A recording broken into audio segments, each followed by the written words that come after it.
श्री विष्णु सहस्रनाम का नाम आप सभी ने अवश्य ही सुन रखा होगा। आप में से बहुत सारे व्यक्ति इसका प्रतिदिन पाठ भी करते होंगे। हमें यह भी पता है कि ये बहुत ही अद्भुत है, परंतु प्रश्न आज ये है कि ये अद्भुत क्यों है।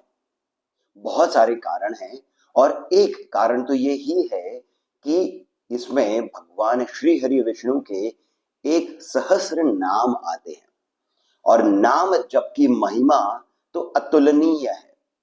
परंतु मैं जिन रहस्यों, जिन कारणों की बात कर रहा हूं वो बहुत ही स्पेसिफिक है। ये हमारे तन, मन और धन के संतुलन के साथ में जुड़े हुए हैं। 12 नाम, इन्हीं सहस्र नामों में से 12 नाम और उनकी महिमा का मैं आज आपके साथ में इनके बारे में चर्चा करने जा रहा हूं। जब हम इन 12 नामों का अर्थ समझेंगे तब हम इस बात का रहस्य भी समझ जाएंगे कि किस प्रकार से विष्णु सहस्रनाम हमारे तन, मन और धन के संतुलन में कार्य करता है। सर्वप्रथम हम बात करते हैं तन की। चरक संहिता में, यानी कि जो आयुर्वेद का अग्रणी ग्रंथ है, उसमें इस बात का उल्लेख आता है कि विष्णु सहस्रनाम का पाठ आपके समस्त रोगों का निवारण कर सकता है, करता ही है। किस प्रकार से? आयुर्वेद में 3 दोष बताए जाते हैं जो हर व्यक्ति में होते हैं। इन्हीं को ग्रीक नेचुरल जो उनकी पद्धति थी उसमें 4 ह्यूमर के नाम से बताया जाता है। आप इसे गूगल करके देख सकते हैं। जो 3 दोष आयुर्वेद में बताए जाते हैं वो हैं वात, पित्त और कफ। इन तीनों का कुछ न कुछ संतुलन में हेराफेरी, फेरबदल हमारे समस्त रोगों का कारण है। अब ये तीनों जो दोष हैं, वात, पित्त और कफ, ये तीनों दोष किससे जुड़े हुए हैं? पंचभूतों से। ये पंचभूत कौन से हैं? हम सभी को पता है, पृथ्वी, जल, अग्नि, वायु और आकाश। ये जो 5 एलिमेंट्स हैं, 5 तत्व हैं, 5 भूत हैं, इन्हीं के दो के जोड़े में उत्पन्न होते हैं वात, पित्त और कफ। जैसे कि अग्नि और जल, यानी फायर और वाटर, जब ये दोनों मिलते हैं तब पित्त की उत्पत्ति होती है और पित्त से एसिड रिफ्लक्स आता है। जोड़ों में दर्द सदैव रहता है। तो इस प्रकार से ये दो के जोड़े से ये 5 जो भूत हैं, इन तीनों दोषों की उत्पत्ति करते हैं। अब यदि हम अपने शरीर में इन 5 भूतों का एक संतुलन बना लें तो जो ये तीनों दोष हैं ये भी संतुलित हो जाते हैं। यही इसका विज्ञान भी आता है। और जब हम बात करते हैं भगवान विष्णु के एक नाम की, जो विष्णु सहस्रनाम में ही आता है, जो है भूतादिः, इस नाम के निरंतर जप से, क्योंकि नामावली भी आती है, ओम भूतादिः नमः, इस प्रकार से जो ये नाम आता है, इसका उच्चारण से या फिर इसके उच्चारण से हमारे भीतर जो वाइब्रेशंस उत्पन्न होती हैं वे इन 5 भूतों को संतुलित करती है। भूतादिः का अर्थ क्या हुआ? जो 5 भूतों का आदि है। आदि अर्थात जन्म जहां से होता है 5 भूतों का। ऐसा ही एक और नाम आता है विष्णु सहस्रनाम में, जो हमारे इस चलचित्र में दूसरा नाम है, वो है प्रभवः। ये प्रभवः का भी अर्थ यही है। इसका एक अर्थ ये है जिसके समस्त अवतार दिव्य है, यानी भगवान विष्णु के जो अवतार हुए हैं, कुछ जगहों पर 10 अवतार की बात आती है, कुछ में 24 अवतारों की बात आती है। तो जितने भी अवतार हैं भगवान विष्णु के वे सभी दिव्य हैं। ये एक अर्थ आता है प्रभवः का। परंतु प्रभव का एक और अर्थ ये है जो पांचों भूतों का जनक है और वो भगवान श्री हरि विष्णु ही है। अब इसी प्रकार से एक और नाम आता है जो इस चलचित्र का तीसरा नाम है ज्योतिरादित्य। इसका अर्थ क्या हुआ? जो आदित्य में, सूर्य में ज्योति के स्वरूप है, यानी कि सूर्य की जो सूर्य का जो तेज है उसका कारण जो है वो स्वयं भगवान श्री हरि विष्णु ही हुए। और सूर्य का कार्य हमारे तन पर क्या होता है? एक, सूर्य की जो किरणें हैं वे हमारे भीतर से विटामिन डी की उत्पत्ति में कैटलिस्ट का काम करती है। दूसरा, आपके भीतर पेट में जो जठराग्नि है वो भी सूर्य से ही उत्पन्न होती है, जो कि पाचन क्रिया में आपके सहायक होती है। तो जब ये भी संतुलित होता है तो हमारा जो आहार है वो भी सही प्रकार से पचता है, जिससे कि ऊर्जा उत्पन्न होती है। पूरे शरीर में यही इसको चलाए रखती है। तो जो ये तीनों नाम हैं तन के साथ में ही जुड़े हुए। इसी में एक और नाम आता है अन्नम। अब अन्नम का तो सीधा साधा अर्थ ही हुआ अन्न, और अन्न भी सूर्य से ही उत्पन्न होता है। और इस अन्न को ग्रहण करके आहार रूप में, प्रसाद रूप में हम जब इसको ग्रहण करते हैं तब हमारे जीवन में ऊर्जा का संचालन होता है। तो ये बात हो गई है तन की। अब हम बात करते हैं मन की। जब हमारे ये पांचों भूत और तीनों दोष जो है जब ये संतुलित हो जाते हैं तब हमारा जीवन जो है वो संतुलित होकर के आगे बढ़ता है, और तब हमारे जीवन में जो कार्य होते हैं वो सही प्रकार से संपन्न होते जाते हैं। क्या कार्य है हमारा जीवन में? 4 पुरुषार्थ, यही हमारा कार्य है। चारों पुरुषार्थ कौन से हैं? धर्म, अर्थ, काम और मोक्ष। तो पहला शब्द, यानी कि हम जब बात कर रहे हैं तन की और तन से जुड़े हुए मन की, तब यहां पर एक नाम आ जाता है जीवन। इस नाम का अर्थ क्या हुआ?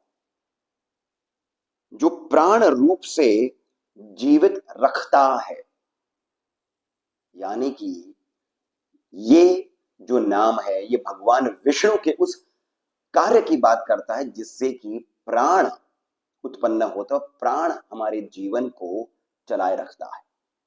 जीवन का कर्म हमारा इसी प्राण के कारण ही तो होता है। तो जब हम बात कर रहे हैं चारों पुरुषार्थ की, उसका मुख्य कारण प्राण है, और इसी कारण जीवन एक और नाम आ जाता है, पांचवा नाम हमारे इस चलचित्र में। अब हम बात करते हैं धर्म की। धर्म हम सभी को पता है सत्य के मार्ग पर चलने को कहते हैं। आपका जो कर्तव्य है जब आप उस पर चलते हैं तब ही कहा जाता है कि आप धर्म के मार्ग पर चल रहे हैं। परंतु सत्य पर अडिग रहना, कर्तव्यों का निर्वाहन करना, ये हमें भगवान विष्णु का जो नाम है सत्य धर्म, इसकी प्रेरणा यही नाम हमें देता है भगवान विष्णु का, सत्य धर्म। फिर आता है अर्थ। अर्थ के लिए जो नाम आता है वो है वसुप्रदाह। वसुप्रदाह का अर्थ क्या हुआ? जो प्रचुर धन देने वाला है, प्रचुर धन। इसमें एक और अर्थ आता है मोक्ष रूपी धन। कुछ कुछ नाम विष्णु सहस्त्र नाम में बार बार आए हैं परंतु उनका अर्थ अलग अलग आता है। वसुप्रदाह धन, जिससे कि हमारा जीवन सही प्रकार से चलता है। इस धन के ही कारण हम धर्म के मार्ग पर भी टिके रहते हैं। आपके जीवन में जब धन पर्याप्त मात्रा में आता है, तभी हमारे मन में कुछ करप्शन नहीं आता है। तो ये जो नाम है वसुप्रदाह, ये आपको प्रचुर मात्रा में धन देने वाला नाम है, और इसी में आगे चल करके मोक्ष की भी प्राप्ति हो सकती है। फिर आता है काम। काम यानी कि आपकी समस्त इच्छाओं की जो पूर्ति है, वही काम का अर्थ हो जाता है। इसको देने वाला कौन सा नाम है? उदंबरा। उदंबरा का अर्थ क्या हुआ? वो व्यक्ति जो दान देने में तनक भी नहीं हिचकिचाता है। किसी को कुछ दान देने में जिसका मन टगमगाता नहीं है, जो सोचता नहीं है कि मैं जो दे रहा हूं कहीं अधिक तो नहीं है, उसे उदंबरा कहते हैं। और जब यही स्वयं परम पुरुष, परमेश्वर, पुरुषोत्तम भगवान श्री हरि विष्णु हो जाते हैं, तो आपके जीवन में जितने भी काम हैं, इच्छाएं हैं, उनकी पूर्ति यही करते हैं। और ये आपको आपकी इच्छाओं की पूर्ति करने में तनिक भी हिचकिचाते नहीं है। वसुप्रदा धन और उदंबरा काम। फिर आता है मोक्ष। एक नाम है भगवान श्री हरि विष्णु का चतुरात्मा। चार जो भगवान विष्णु के हम बिंदु कह सकते हैं, तत्व कह सकते हैं, वो जिनके भीतर है, कौन से हैं ये? मन, बुद्धि, अहंकार और चित्त। ये चारों इन्हीं के भीतर समाये हुए हैं। यही अंतःकरण है जो हमारे ही भीतर है। चतुरात्मा ये जो नाम है, ये इसी मन, बुद्धि, अहंकार और चित्त की जो चंचलता होती है, इसके जो दोष होते हैं, उन्हें संतुलित करता है ये नाम चतुरात्मा। और जब आपके भीतर मन, बुद्धि, अहंकार और चित्त संतुलित हो जाते हैं, तब आपको मोक्ष की भी प्राप्ति होती है। तो ये जो चारों पुरुषार्थ हैं, धर्म, अर्थ, काम और मोक्ष, ये इन्हीं नामों के निरंतर जप से प्राप्त हो सकते हैं।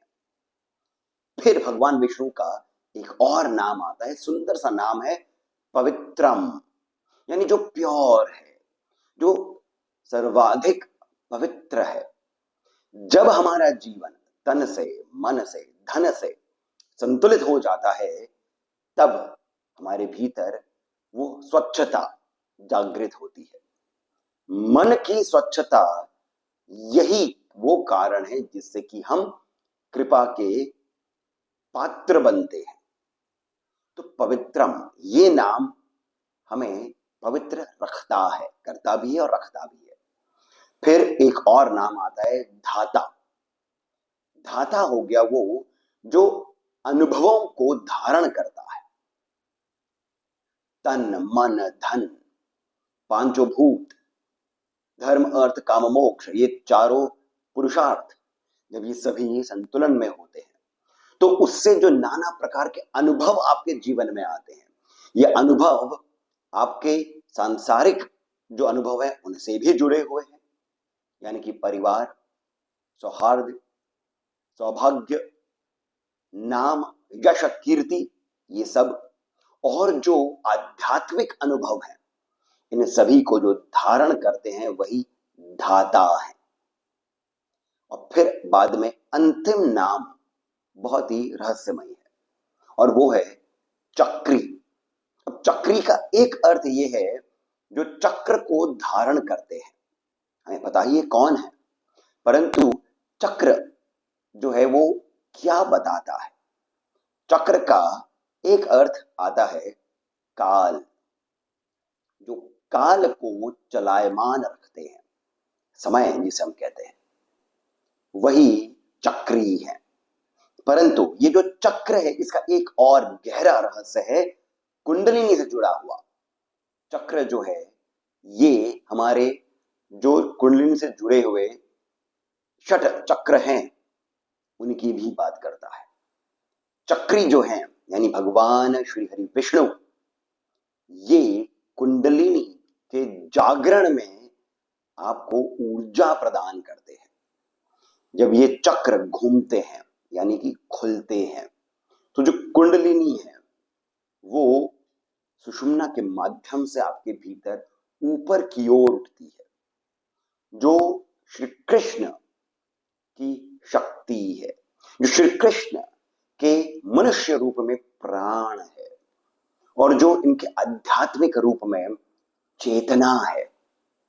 वो राधा जो है, अब ये नाम राधा का भी अर्थ क्या है? हमारे जीवन में जितनी भी हमारी ऊर्जा है वो नीचे की ओर बह रही होती है, प्राण नीचे की ओर बह रहे होते हैं।